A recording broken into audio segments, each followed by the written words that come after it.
News. President Biden has announced an extra $1 billion in military support for Ukraine, the largest single military aid package since Russia invaded. The US Defense Secretary said at a NATO meeting on Wednesday he'll move heaven and earth to ensure Ukraine gets the weapons it needs. NATO defense ministers are reconvening in Brussels for the final day of the summit. Our North America correspondent Peter Bowes reports. This is the kind of military aid that Ukraine says it desperately needs. A $1 billion package that includes longer-range rocket and missile systems. The goal to help target Russian troops and locations from farther away and bolster Ukraine's embattled defense forces in the eastern Donbass region.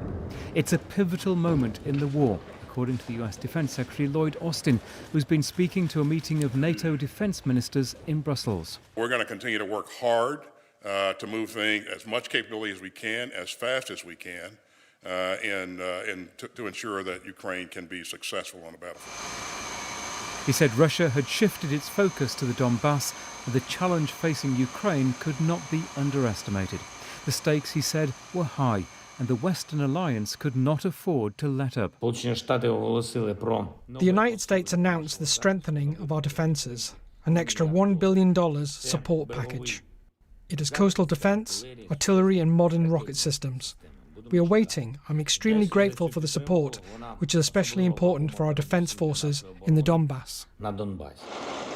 The war is at a critical stage in eastern Ukraine, but the latest US assessment of Russia's advances suggests Moscow's forces are facing a raft of problems. The advances that the Russians have made have been very slow, a very tough slog, very severe battle of attrition, almost World War I-like, and the Russians have suffered tremendous amounts of casualties. The White House has also announced an additional $225 million in humanitarian aid for Ukraine, including supplying safe drinking water, critical medical supplies and food. The US says it's also trying to resolve some of the wider problems caused by the war. I think we're working real hard, not just with the leadership in Ukraine, but in the region, to try to relieve the pressure that has resulted from Mr. Putin literally weaponizing food. And so the president's looking at a range of options here to try to see if we can get grain out and into the market. And that's tricky business. A tricky business all around. The US has now committed more than $6 billion in security assistance to Ukraine since the beginning of the Biden administration. But this is a country facing its own financial crisis.